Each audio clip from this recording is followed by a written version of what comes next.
Thank you very much. And thank you, Miranda, for letting me interview you.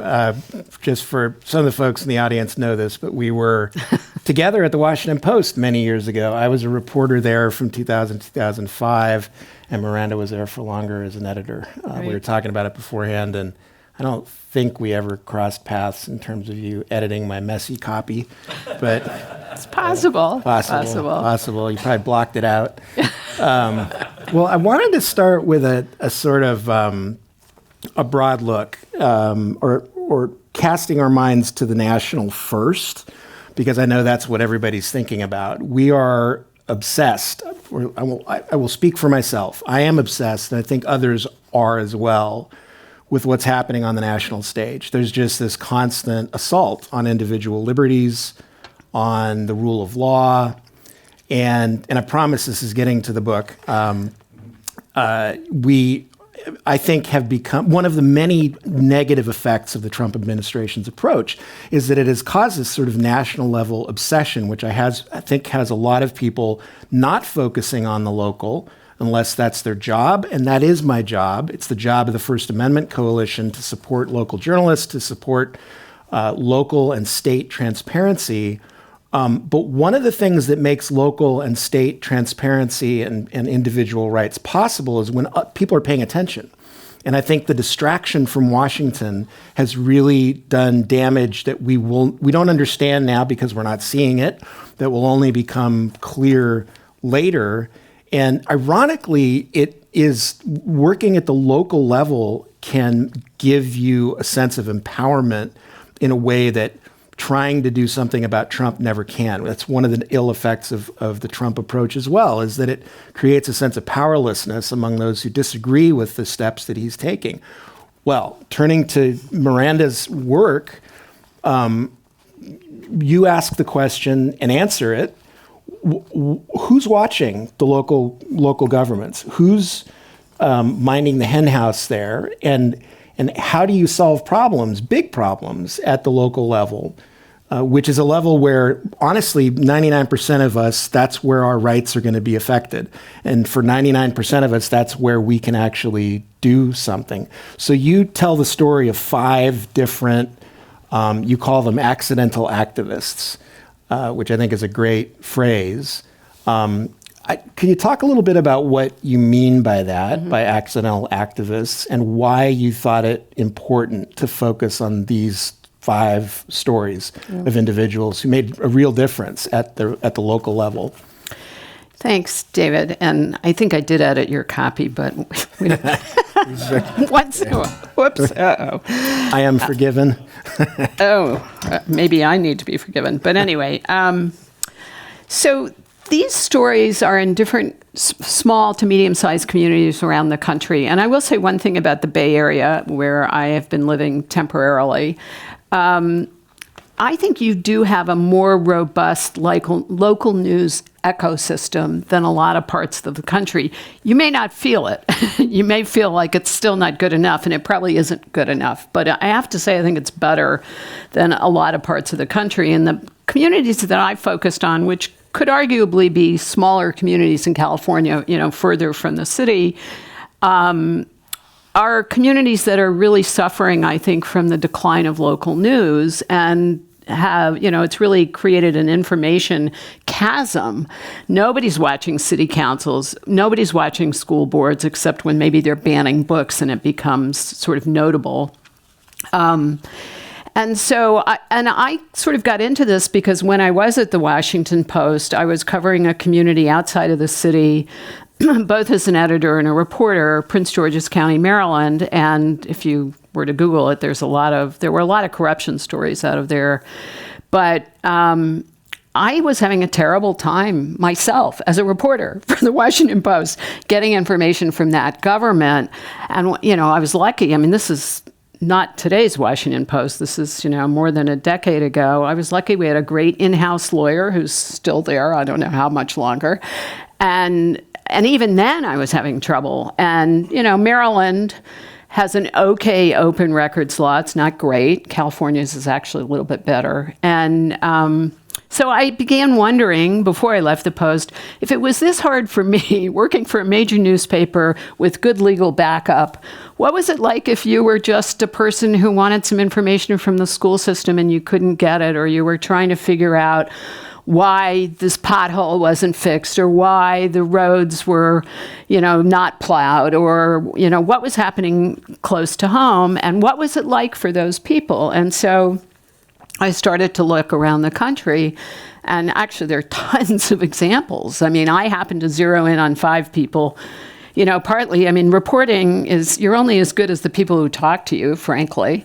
So I had to sort of get these people to know me and to trust me. And we talked for 4 years. Actually, it was about 4 or 5 years of reporting. As their stories were unfolding, one of them was about poisoned drinking water in upstate New York in a little community, Hoosick Falls, where the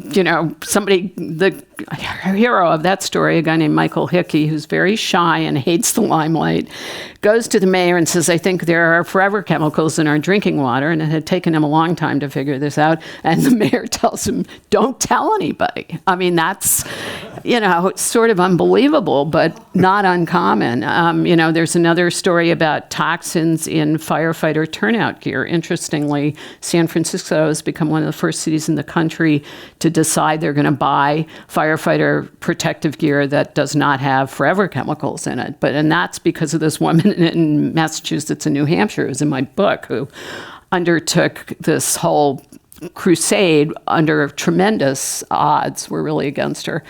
Anyway, the idea is that people, I just sort of watched their experiences unfold, and over they ran into what I would call information blockades, where state and local governments were blowing them off, even though, every state has an open records law and an open meetings law, but it's all in the enforcement, and it's not very good. And then, of course, they didn't have any media who were really paying attention to them, which also makes a huge difference in terms of whether local officials pay attention. So there are at least a couple of what I think are success stories amongst maybe all 5 of them are. I don't know. It depends on how you define success. Yeah. For those who made progress, even if they perhaps didn't get as far as they wanted to go, were there common threads among the 5, or are these 5 completely distinct characters with completely distinct situations? I think there are common threads, mostly that these people, they got really angry, they got blown off,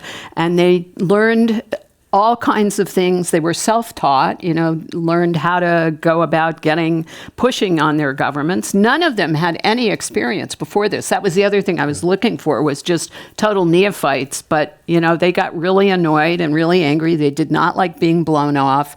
And they're very, very tenacious. They were also really good researchers on the internet, I have to say. That was a huge factor in all of this. I don't know what we would have done before the internet, actually. It would have been much harder for them. On the other hand, there was more local news before the internet, so maybe somebody would have paid attention. You say you were kind of focusing on the neophytes. Why? Why not? Well, let me start at an earlier point. You have five people sort of made the cut to the book. I'm guessing you talked to more than 5. I did. At the beginning stages of your reporting. I did. Why neophytes? Why was that the story you wanted to tell? Again, that question kind of assumes that you were talking to people who were not that. I did talk to a lot of people. As I said at the outset, a reporter is only as good as the people who will talk to them.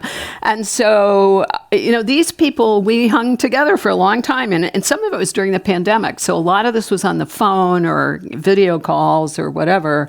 I didn't get to meet any of them in person for a couple years. But they really wanted somebody to listen to them. And as their stories were unfolding, they were learning a lot and sort of talking about that. And I did want neophytes because I think, certainly journalists and lawyers know how to work this system, even if it's not always successful.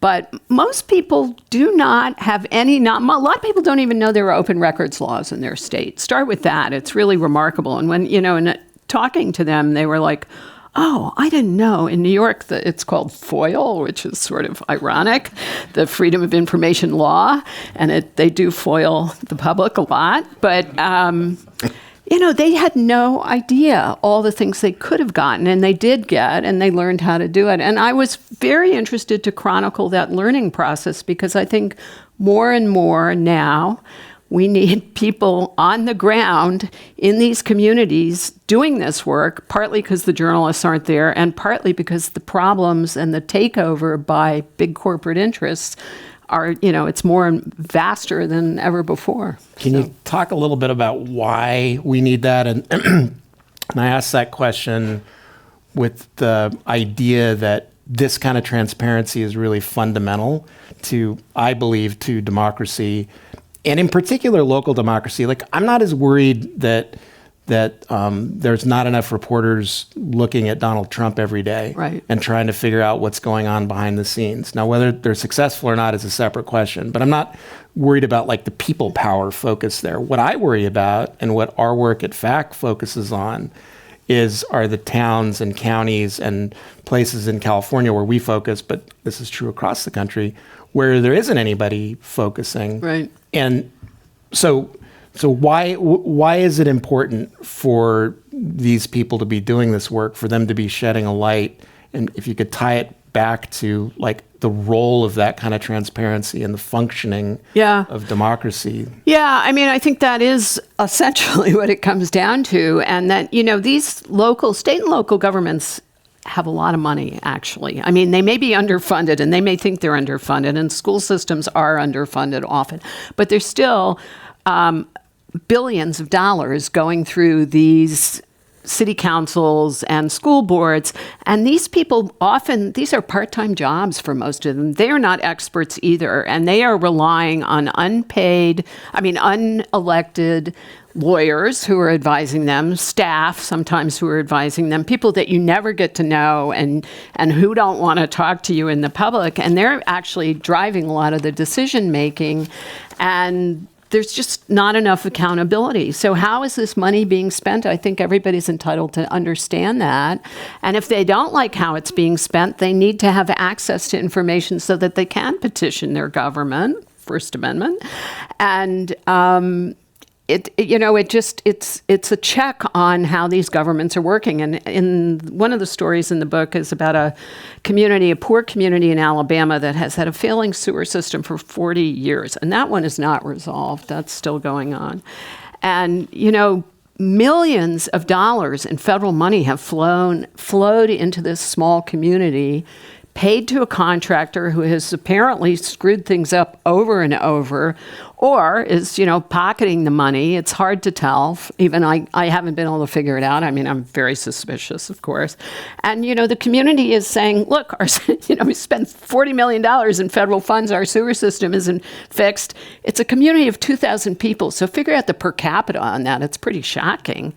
And, it's sort of like, this is potentially masking corruption. And I think that is part of how we want to fix our democracy, which is, people should not be, the grift in Washington is enormous now, but it's also going on at the state and local level. Maybe even more so. Yeah. And more unseen. That is really what's troubling to me. So. The Alabama story in particular really struck me for the level of non-transparency, opacity, I guess you'd call it. Like, you described the character who you follow. Ben Eaton. Ben Eaton, yeah. Former high school shop teacher. Yeah. So has to expend a tremendous amount of energy just to figure out where, I forget what the body was, but some local policy-making body. It's a when and where are they Water meeting? And Sewer Board. When and where are they meeting? Yeah, right. Fundamental things that are like a mystery. No posted agenda, no website. I couldn't even... and tons of money is passing through them. Right. And yet, he's still pushing. You mentioned that that story hasn't really resolved. And yet, there are people like Ben Eaton. Right. And even in the heyday of local news, I doubt Uniontown, Alabama, I doubt they were being covered very much. True. So there's a lot in the book about the lack of transparency and all the walls that these people hit.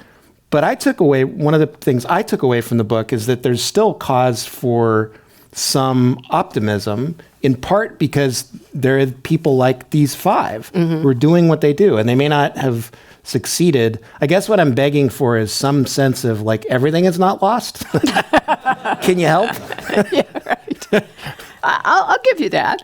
All right, good. I mean, what happens to these people is something personal happens, like Diane Cotter, who's the wife of the firefighter in Worcester, Mass. Her husband got prostate cancer and, had to retire early from the fire service. And you probably know this, but the incidence of cancer in general in the fire service is much higher than the general population. And that's, they're exposed to a lot of things. And so cause and effect is hard to prove if you're a firefighter with cancer, but she was convinced that it could be that his gear, which was degrading, and most firefighters' gear is degrading because those ensembles, as they're called, are very expensive to buy, and like $10,000 a piece.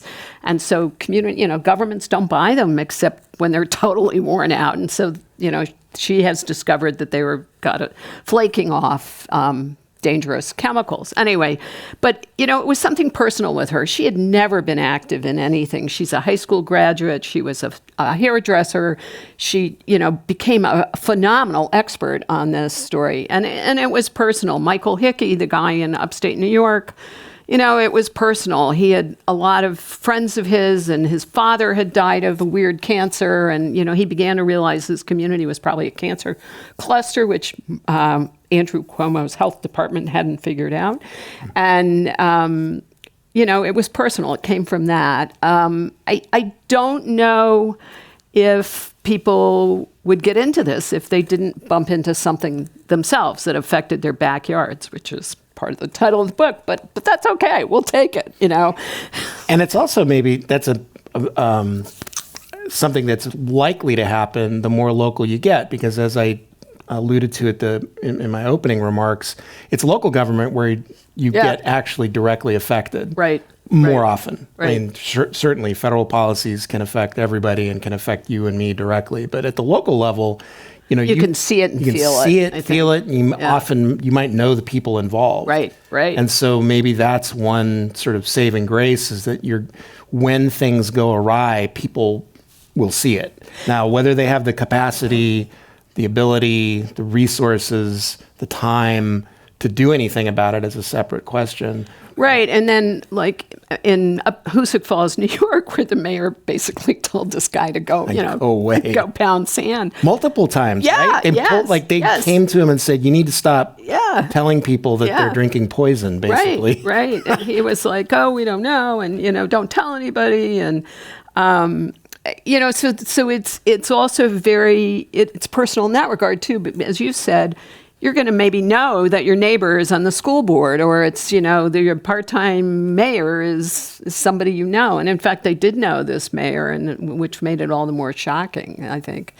But that's part of the problem, too. And I think that these local governments, partly from inexperience, partly from fear, they go into a defensive crouch way too often. So. Diane Cotter, I wanted to circle back to her. Yeah. This is the woman whose husband was diagnosed with cancer, whose husband was a firefighter. Right. As you point out, this starts as a personal thing for her, but it became much more than that, right? She sort of, from your portrayal, it sounds like single-handedly, in a lot of ways, sort of changed the way the industry looks at this personal protective equipment. Yeah, she did. And, it took her years. She was, the International Association of Firefighters fought her for the longest time. And she discovered, of course, that they were getting paid advertising from all the manufacturers for their publications. And, the manufacturers were sponsoring cancer seminars even. And, everybody was in bed with everybody else, and she was on the outside. And she was, they really put a lot of pressure on her. Just, little person with no experience, but phenomenal, I think, grit. And, she got mad and stayed angry and was like, who are these mostly men pushing on me like this. The union, anyway, the firefighters union has totally changed on this issue, but partly because they got a new president also. And was it, did they change because they finally couldn't ignore the truth, or because they finally saw the truth, or because, probably a bunch of things, but I don't know that there was any one thing, but I think that she had gotten a scientist at Notre Dame to test the gear. She had really done a lot of work on her own to bring forth data that was going to be hard for them to turn down. And I think it did make a difference. The manufacturers are still sort of woozy on this and not very straightforward about what the content of the gear is. But the union's pressing much harder, and they've had a resolution brought by 2 firefighters in Massachusetts who Diane had befriended to stop taking this money. And so the conflict of interest maybe started to disappear. Maybe they felt a little freer to move. But it also took a change in administration in the union, too. So, what's she like? Like, what's her personality? You've had many conversations. She is. Does she get annoying? Well, listen, every good reporter is annoying, and every good source is annoying. And I've been on all sides of that equation, both as an editor and as a reporter.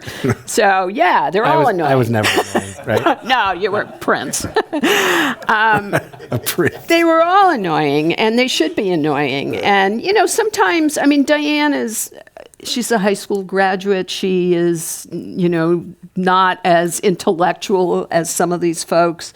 I think that's to her advantage, frankly. I think she speaks real English to real people and was able, just learned how to be a good messenger. And also, she told me, I don't know what the latest count is, but she sent something like 30,000 emails to try to get attention to this, to scientists, to manufacturers, to fire departments around the country, to public officials. Jim McGovern, who is her congressman from Worcester, and he is, I think, the ranking Republican on Democrat on the Rules Committee in the House. And, he's a real Boston, Massachusetts pol, which some of you, I'm sure, see some of that. And I quoted him in the book. He said, something like, she's a major pain in the neck. She won't go away. And she made people listen to her. And he said, people should be forever grateful to her. And I certainly feel that. Interestingly enough, Diane, in the middle of all this, became a Trumper, which was very interesting to me, but not surprising in many ways. And now she's mad as hell at Bobby Kennedy because he's not doing what she thought he was going to do on health. So we'll see how that plays out. In her case, and I think in all of the others, to some degree, what is uncovered by the heroes of your stories is sort of systemic failures. Mm-hmm. Like, it's more than just an incident. It's some systemic problem. And as I was reading through these, I just thought, God, how many of these are going on that, right, in my own county and counties all across that we don't know about and may never know about. Right. Do you have any thoughts on that? Did they find in this, you also, decades of experience as a reporter probably informs how you might answer this question. Were these really extraordinary situations that these 5 people happen to stumble on? Or do you think this stuff's happening all the time under our radar? I do think it's happening all the time. And one of the reasons, that was another thing that I looked for when I was interviewing people and trying to figure out who to feature in the book, because I was looking for kitchen table issues. So poisoned drinking water, everybody's worried about that. Toxins in firefighter turnout gear obviously was somewhat out of the realm. Not everybody's going to be a firefighter, but everybody loves firefighters. True. And, every community has firefighters, and they are definitely the local heroes in many ways. There's another episode in the book about dangerous roads and how state transportation agencies are, because of a loophole in a federal law that Congress passed at their behest, they don't have to give you very much information about the most dangerous roads in your community. And every time I tell people that story, they're like, what?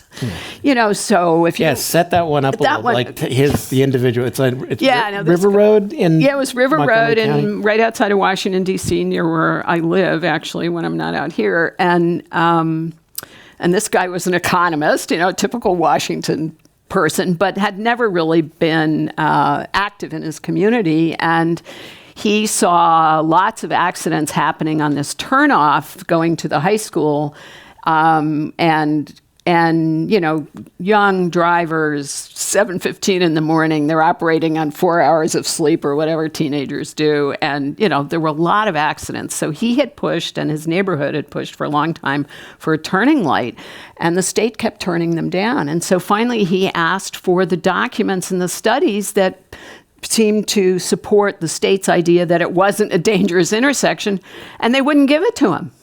And, you know, your tax dollars have paid for those studies. I mean... And these are things that he knew existed. Well, he surmised okay. that existed. I don't know that he really knew, but there were plenty of engineering studies. Every time a state or, frankly, a local transportation agency says no to a community, you know, no speed bumps, no stop sign, whatever, they claim they have data to back it up. And because of the way the federal law was written, giving the states this exemption, you can't get that information in most states. You can get it in Kansas and New York State because there were lawsuits that went the other way. But, you know, so like, you know, communities petition all the time to fix local intersections. In fact, my daughter, who now lives in Berkeley, just moved to a house where at the corner there are a lot of accidents. And I said, we're going to get that data. You watch. And she said, okay, Mom, you can do this. But it's very hard to get, and they can turn you down, which is just sort of stunning. I mean, and then when this guy finally, through a bunch of different ways, got the data, guess what? The state had undercounted the accidents. And we're making decisions on bad data. Why can't we have that data? Why can't we check on that? We should be able. We paid for it, too, by the way, you know? Now, that's in an area where there is still... well, maybe not. I haven't lived in the Washington region for quite a while now, but I think at least until the post-metro section was just decimated, there's still fairly robust local coverage in that area, right? Or do you no? I would say no. I mean, the NPR station WAMU is pretty good. The All News Radio WTOP isn't bad, and the Baltimore Banner, which was started by another bazillionaire, but this time Stuart Bainham, who owns Choice Hotels, he is now expanding into the Washington area from Baltimore because the Post has just left the room, basically. Although I would argue, having left there 12 years ago, that they've been leaving for a long time. I mean, this was very dramatic, but it's been bad for a long time. So I think what you have going on here in the Bay Area is actually better than we have in the D.C. area right now. We'll see what happens, but... The one, I think the only one of the five that we haven't talked about yet, and this was like maybe, I think it's the last one. Glenn Rodriguez, yeah. Right. I just saw like it's shadows of, or prefatory shadows, does that happen? Of AI. Yes. So set this one up. Glenn Rodriguez was an inmate at a state New York correctional State facility. Yep. And he learned, or maybe everybody knows, that parole decisions are being made by a software system. Software. Yeah. Take it from there. Yeah, this so is interesting. Glenn is a very interesting guy. He went to prison at age, I think, 16. He was an accessory to a murder. You know, and you sort of think, oh my God. So he was in the car. He didn't pull the trigger. You know, stupid teenagers. Who knows whether he even knew what was going to happen that night. But he went to prison for like 25 years. And had, for the last 10 years of his time in prison, a perfect record, which if you know anything about prison, that's really hard to do because people pick on you and you need to defend yourself. And, you know, but he managed to have a perfect record. He went to college. He learned to train, you know, dogs. He did a lot of good stuff. And he got nominated for early release just by 6 months, not a lot. So there's a system called COMPAS, which is an acronym. I can't tell you exactly what it is, but it's being widely used in the criminal justice system, not just in parole. It's being used in, bail setting, a lot of different systems. And so the parole board in New York relies on this system. And even though Glenn had a perfect record, it turned him down for early release, even though he'd been recommended for early release. It's like, this is crazy. And the parole board themselves didn't know why the system said turn him down, but they accepted the recommendation of the computer. So he went back to prison and he started an interview, which is actually against the rules, but he did anyway. He talked to 100 other inmates to find out what their score was in this system. And he figured out that he had gotten tripped up by one question, which was, does this inmate have any bad stuff on their record, basically. So most of the counselors fill that out going back like a year and a half, 18 months, I think it was. His counselor, for some reason, went back to his entire record. So starting, when he was a teenager and his first 5 years or so in prison, he wasn't a model prisoner. And so they said, yes, he has problems, and that tripped him up. So his score, he knew the records, and everybody knows everything in prison. So he knew what these other guys had as on their record, and they had worse, and more recent flaws in their system than he did. So he goes to the company, and this is all while he's still back in prison, and tries to get the black box for the, and of course they won't give it to him because it's a proprietary trade secret, which is one of the worst exemptions in every state and federal open records laws, and it's being used and abused for all kinds of things. So he couldn't get it, but he still figured out what the problem was. And, that it was human error, basically, because everybody else had been told, go back X number of months, and his counselor, for some reason, went back through his whole record. So he gets back up for parole after spending the extra 6 months in prison, and he still has a bad score. It had never been corrected. And they let him out because it was his time anyway. But nobody even investigated why this had gone wrong, and it flew in the face of the human recommendation, which was, this guy has a good record, we're going to put him up for early release. Right. It's just that's sort of the robot replacing human judgment. Yeah. And it's easier for the humans who have this thing because and they're less accountable, right, in a way, because they can just say, I don't know, the computer said it, and so we're going to do it. Yeah. But you say it's human error, true, but it was human error that's then funneled through a computer that you can't look under the hood of. Right, exactly. The reason this story caught my attention so much is because I think this kind of thing is something we're going to see in spades coming down the road. And you're right, a lot of public records laws allow the exemption of trade secrets. One of the issues is like, how well does the law define trade secrets? A true trade secret is really hard to establish. But a lot of agencies and a lot of courts will just say, I don't know, trade secret-ish, so you don't get it. Yeah, and also they rely on the private companies to identify what's a trade secret. I mean, that's the biggest problem. And then, the government isn't qualified, frankly, to be a check on that. Anybody who's doing the public records release is like, oh, they said this is a trade secret. I don't know whether it is or not, So it's a huge problem. Huge problem. And it's very big in criminal justice, using all of these software systems to make all these critical decisions. I mean, bail, police departments are using it to identify hotspots, and bad data in equals bad decisions out. So, yeah. Have you, and feel free to just not answer the question if you don't feel like it, but have you talked to your subjects, the heroes of your stories? Have they read the book? Oh, yeah. What do they think? Oh, they all read the book. In fact, the publisher asked me to tell them they read it before it was published. Oh, cool. No, everybody's on board, and I think happy to have had their issues identified. And I talk to them all the time, actually. Really? Because I'm still trying to think, is there a way to build on this and, get the word out in other ways? I mean, I've appeared with all of them at book talks, except for Glenn Rodriguez. We're still trying to set that up in New York. But no, they're all pretty, fortunately, because it is scary as a reporter. put something out there and you think, oh God, did I make a mistake that I can't even see? You know, no, thank God. And actually having them read the book, although as a journalist, we would never do this, right?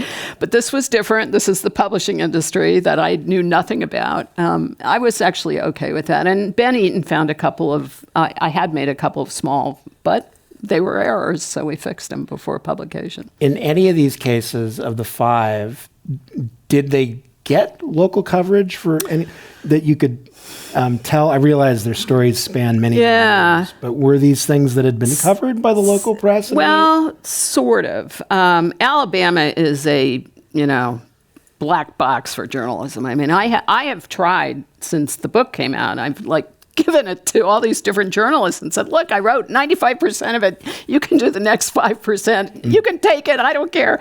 Nothing. New York State, the Albany Times Union, pretty good local paper still, and they have covered a lot of that. There was a big settlement in Hoosick Falls, millions of dollars being paid to the community to build a clean water system, which hopefully works. There's still some doubts about that. And Diane Cotter was pretty good at getting some attention, although, I wouldn't say she's really gotten national reach, even though she has identified a problem that's being addressed nationally. Right, and hers was, I guess, of the 5, less of a purely local issue. I mean, that's where she started on it. Right. But really the thing that seemed to make it all blow up for her, in a good way, I guess, is that these problems are national. There are fire departments all around the country. They are, and they're all using aging, flaking gear that needs to be replaced. And, state governments are going to have to fund this. And, the Pentagon has a big problem, too, with this. The firefighters in the Pentagon aren't having their gear replaced. So, were there any characters that you thought about pursuing their stories with that fell away late? Yes, there was one, and this was an editor-writer dispute. Oh. So I salvaged some of it. It's in the conclusion, but there's a historic black community right outside of D.C. in Gum Springs, Virginia, where the people who live there, a lot of them are descendants of enslaved people at Mount Vernon, which is just down the road from them. And I thought it was a very interesting story about how the Fairfax County, Virginia government was basically letting this community evaporate. They were allowing all kinds of development around it. I mean, development stories are always problematic, and there's always a lot of secrecy in them. And it was interesting. I mean, my editor and I just did not see eye to eye on this, and I was like, oh my God, I've talked to this woman for 4 years and she's going to be a page and a half in this book. She was very gracious about it. And the funny thing about that is that C-SPAN Book Talk, she and I did a thing on C-SPAN, and that was the one story in the book that they wanted. And I'm like, right, okay, my judgment was right. So that was just the editor saying this doesn't quite meet, doesn't meet the cut. She didn't think it fit, and that happens. But it's, whatever. And then there were some other people just either they sort of stopped talking to me or their stories just didn't seem to rise to, what I thought was really about secrecy, about neophytes, about, overcoming great odds. Do you see any follow-up? You got another book contract? Oh, God. I don't know. I actually was in New York last week and met with the publisher, and they were asking me the same thing. And I was like, oh, my God, I'll be like 100 years old before this. I don't know. When did you start reporting? I started reporting probably in 2019, right before the pandemic. And that was actually interesting, too, because I couldn't travel for a while to meet these people. But actually, everybody was at home and they wanted to talk. So it was actually easier to get people. It was kind of interesting. So, yeah. Shall we do questions from the audience? I'm sure there are a few.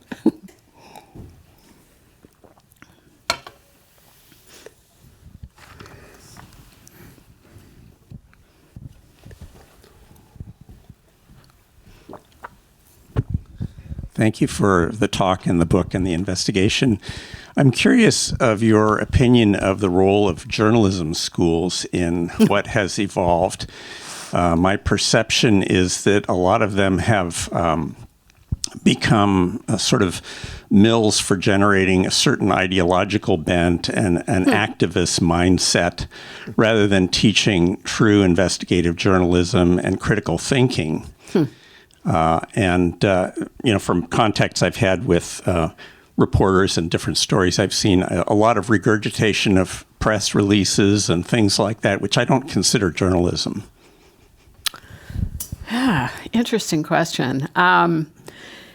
Just for the record, I'm not a graduate of a journalism school. I got into the business before that really seemed to be a credential that you needed. I don't know. I mean, I'm not sure I can actually knowledgeably answer your question. But I will say this, that when I was an editor at the Washington Post, and there were a lot of young reporters there, what I found, I mean, when you talk about regurgitation of press releases, for example, what I found was there was way too much reliance on texting, on email, there was not this kind of face-to-face reporting that really needs to happen, much more than it's happening. And I think that's sort of a problem of the industry right now. Also, but I was seeing it like 15 years ago, and I just remember pushing. And then I taught journalism at a school at DePauw University in Indiana for a couple years, and that's not a journalism program really, but I just felt like I really had to push people to get out the door, and so. That's a problem. I think that's sort of the electronic age that we're in some ways. And of course, I would just say, when that congressman sent you back that email, how do you even know he wrote it? Right. Start with that. I mean, come on, get the guy on the phone or go to the floor of the House or whatever. So I think, I don't know if that's a function of journalism school as much, I think, as a function of where we are. And then you also see, I think generationally, younger people, they're actually very shy about contacting people. And so, they need to overcome that. I mean, as a journalist, I didn't expect people to like me when I showed up, It's okay. It's okay. And of course, that was the great thing about being in a newsroom, was because nobody liked any of us. And so there we were all there together as big pains in the neck. I couldn't really say what's being taught in journalism school, but I think that good editors are what you really need, and good editors who will push hard to say, no, go back and get more. So I haven't been a reporter for 20 years now, and I did go to journalism school, but it was graduate school, and it was after I had already had a full-time job, 2 full-time jobs at newspapers. So I'd done it without any formal journalism education for a few years, and then went to graduate school for a 9-month program.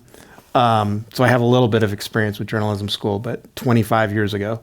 And I don't know. I mean, I think it's important, and I think good, that while a journalism degree, whether undergraduate or graduate, can be a way of getting into the industry, it's not a requirement, right? Like you didn't do it. I didn't do it. But I'm much older. I think you need to do it now. I think it's really well, That's not true. because you're necessarily learning more than you would, in a newsroom, but because I think it's a credential they're all demanding. You got to have it. Okay.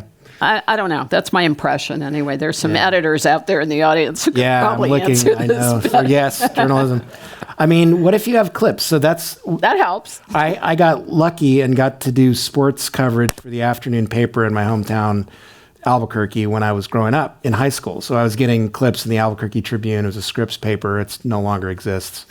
And I had those, and that helped me get an internship out of college, even though I did no journalism. I took not a single journalism class in college, and maybe this is just old, but I had clips. I'll tell you, Yeah. even after I had clips, that's why I went to journalism school. Yeah. As a second degree, because I couldn't get it. Oh, sorry. That's why I went to journalism school, is to 'Cause get the you had clips internship and it to then didn't- be able to. Yeah. Got it. I think it's sort of a networking thing as journalism school in some ways, for good or ill, I don't know. But yeah. So you talked about the 5 people being really relentless, Yes. but were they? Were they resilient?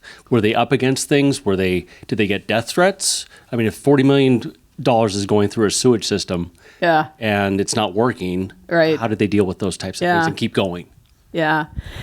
Well, one of the things that they learned to do was not to go it alone. And so there would, they learned to really enlist their neighbors to kind of be able to tell the story to their neighbors of why their neighbors should be involved. And so they were all pretty good at building coalitions. Diane Cotter did get some threats.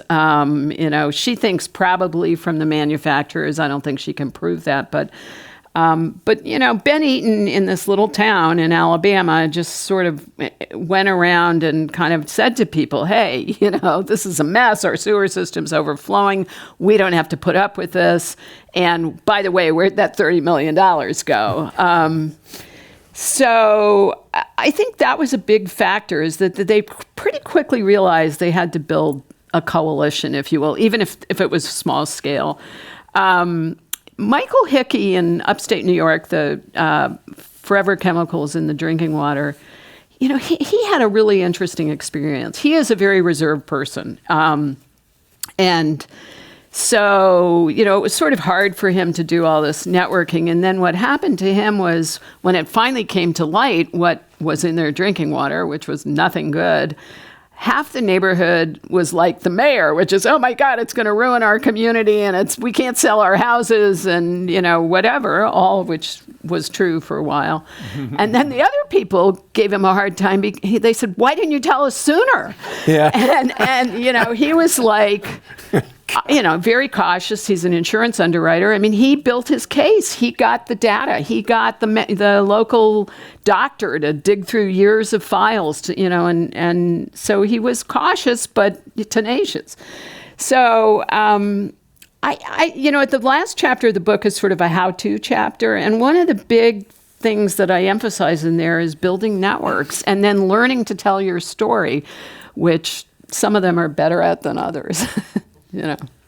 So one thing that you mentioned earlier that I think would be good to tease out maybe is how the internet has made it possible for. Yeah. So on one hand, local news coverage is declining, and AI is going to take over the world and then take over all our brains.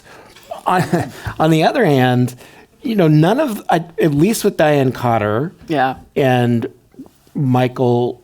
Who's the Hoosick Falls guy? Michael Hickey. Michael right? Hickey. Yeah. And maybe the others as well. Well, not the guy in prison.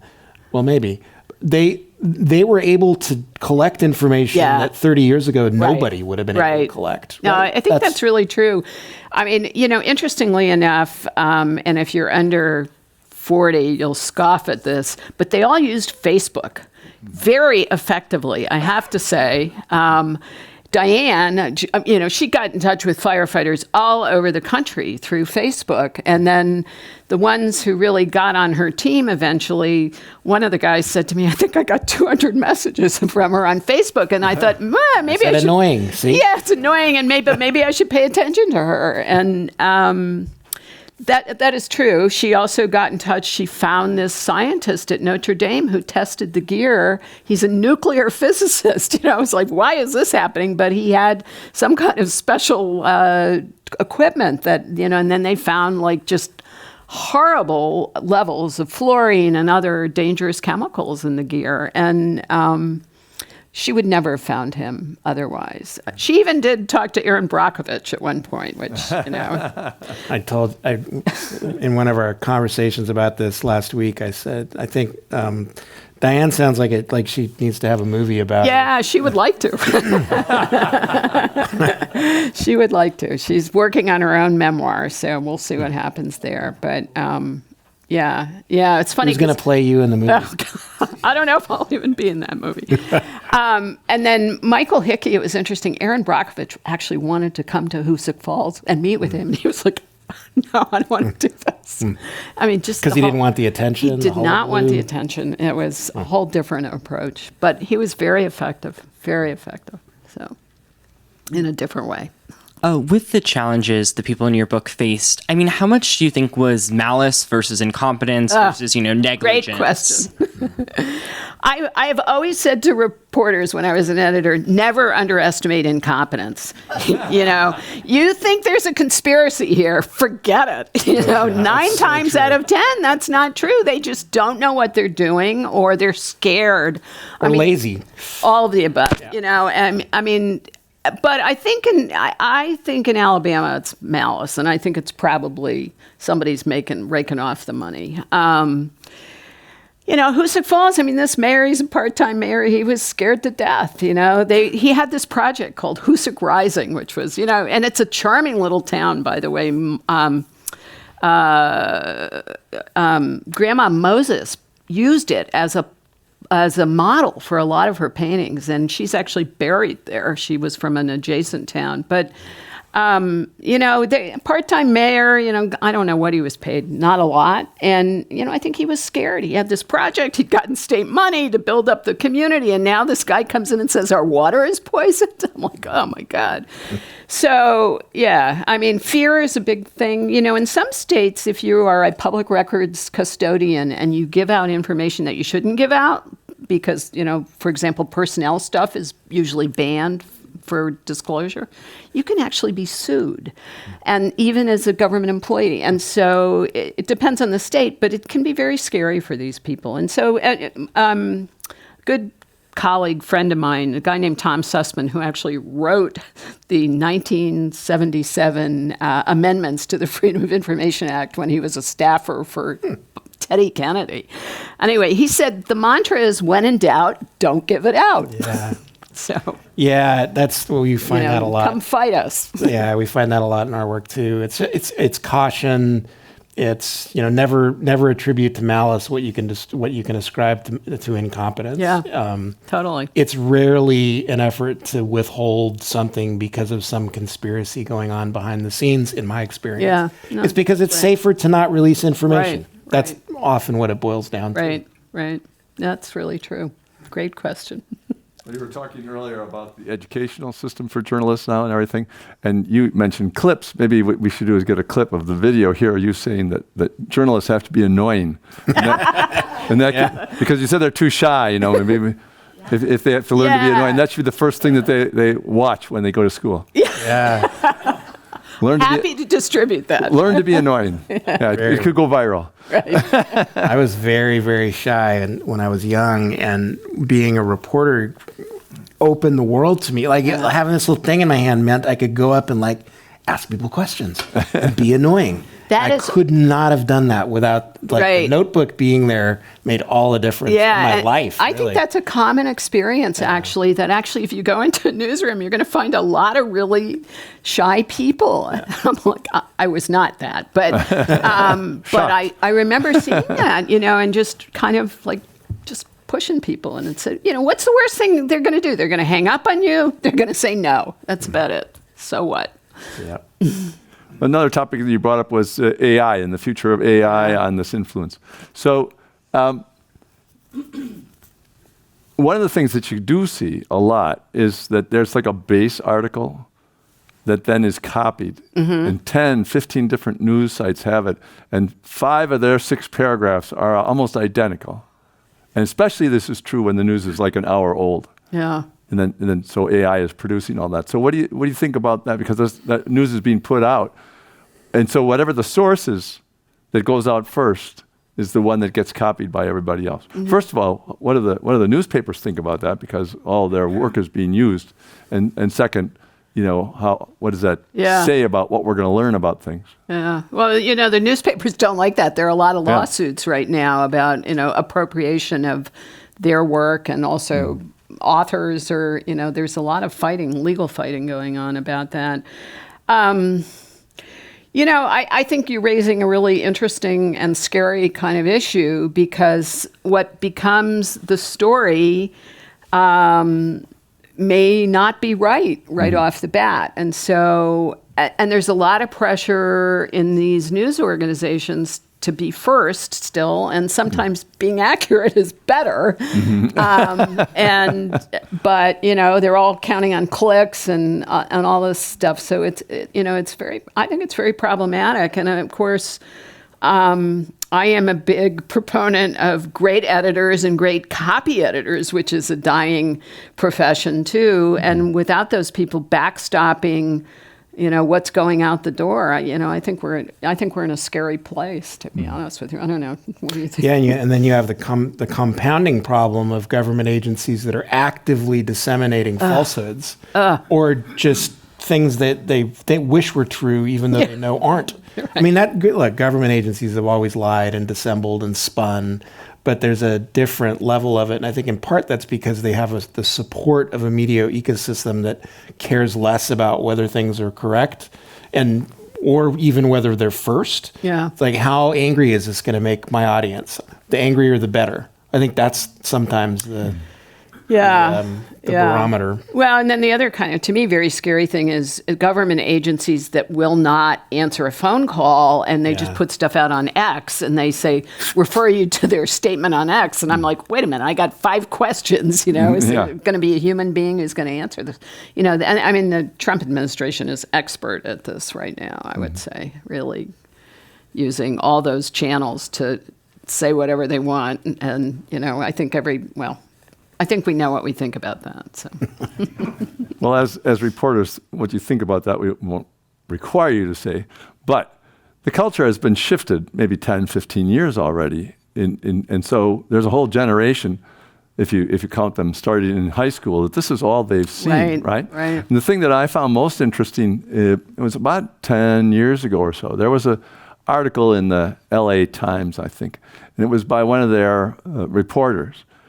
She was about 28 years old. And she says, my professors lied to me. And when I first started reading it, I thought it was like ironic or something. But no, she was absolutely serious. She was very mad at her professors for telling her that what she should do is uncover the facts and use critical thinking to present an accurate story about something. She said, that's not what works. What works is if you get an emotional hook on people and then they come in and they do it. That's what is effective. And it was interesting that she stated it out as if that's effective and therefore that's what we should do. And as I said, there was no sense of irony in it at all. I thought at first she was just joking about the whole thing. And so I don't know how far that has gotten, but it seems like that's another element that could change. And people saying effectiveness is clicks. Effectiveness is how many people have pushed that article forward. How many times what I wrote was the thing that rose to the top and that AI always picked and told everybody else. So a different judgment on what's valuable. And do you think that that's something we should think about, or do you think that that's like going to go away again? I think that's happening in newsrooms. And certainly, of course, we're all print people, right? So we have some disdain for TV, but certainly the way whether it's CNN or Fox, whatever you see, they are definitely pumping stuff up. They're looking for the emotional hook, I think. I think it's a big problem. I think the sort of information of truth or whatever it was called in 1984, we're sort of living in that now. And it's very hard for people to really figure out what's going on at many levels of government. So, to some degree, that the desire to get the emotional response is kind of built into the DNA of journalism, right? We've always been accused. Journalists have always been accused of sensationalism, and there's some truth to that accusation. And in the print world, we look down our noses at TV, and if it bleeds, it leads. That's been the knock on TV news for as long as there's been TV news. That it's all about, bodies, body counts, and bloodshed. Yeah, like a little bit of truth to that. I guess one of the things that's happened is there are just a lot more platforms now with a lot less incentive for accuracy, and to a lot less of the ethic that we're a family newspaper and we want to. Our goal is to, report things straight partly because they could do that because they had revenue streams that were coming in, classified ads, that are gone now, and so anyway. Yeah. I mean, the sensationalism has always been there. There's something substantively different about it now. Seems to drive the conversation much more than it used to. Yeah. And I mean, I think the other problem is because everything on the internet sort of looks the same. It's very hard to distinguish between what's fact, what's opinion, what's inaccurate. It all looks alike, and so that I think has made it much harder. And even erased the question, like, where did that come from? My daughter showed me something from TikTok yesterday about Alyssa Liu, who just won the gold medal in figure skating. And she's a big deal in my house because her siblings, but all of her siblings go to my daughter's high school, Albany High School. Oh, wow. So they know all of her, there's triplets, actually, who are sophomores and ones that, so they are all, she sends me this thing about Alyssa Liu's father, who I had read earlier was a Tiananmen Square dissident who fled to the Bay Area. And I think those things are probably true. I read them in the New York Times. They do a fairly good job. But there was all kinds of additional detail here. The FBI was protecting her father. And I was like, who's this guy that wrote all this that you just sent me? She said, I don't know. Like, why is that relevant? I was like, but who's this, like, just random dude, John Ellis or whatever his name is? He has like that's really interesting stuff. The FBI was protecting Alyssa Liu's father. I kind of don't think that. She was like, I don't know. It's like there's an indifference, like whether it's true or not. I don't know. It's just a thing. It's just words out there on the internet. Yeah. Well, that indifference. We'll finish maybe with a big question about that, because Fox was, I mean, this is TV again versus print, so you can be, since you're print, you can be as aggressive as you want to be here. But Fox, in their lawsuit, in the lawsuit that made them kick out a couple of their top people and stuff like that, they admitted behind the scenes in the lawsuit that they were lying about what they were putting on the scene. And then That's true. Dan Bongino said, I only said those things because I was being paid to say them. Mm-hmm. There is no consequence. There doesn't seem to be any consequence to these admissions. The lawsuit you're referring to, that's the one where Fox paid $750 million to settle. Right. That's a big deal. It was a defamation lawsuit brought by Dominion Voting Machines. I think that was Dominion. That's right. Yeah, that's right. And in Discovery, you saw text messages, Tucker Carlson and others, and clearly painted a very clear, vivid picture of we're going to put the information online that are on air that our audiences believe and want to hear, irrespective of whether we think it's true or not, or even if we know it's false. And that's why they settled. Right. One of the reasons they settled is because there would have been a lot more of that kind of discovery if they'd gone to trial, and there would have been incredibly damaging, embarrassing testimony if they'd been at trial. I mean, $750 million, or maybe it was more than that, is an enormous sum.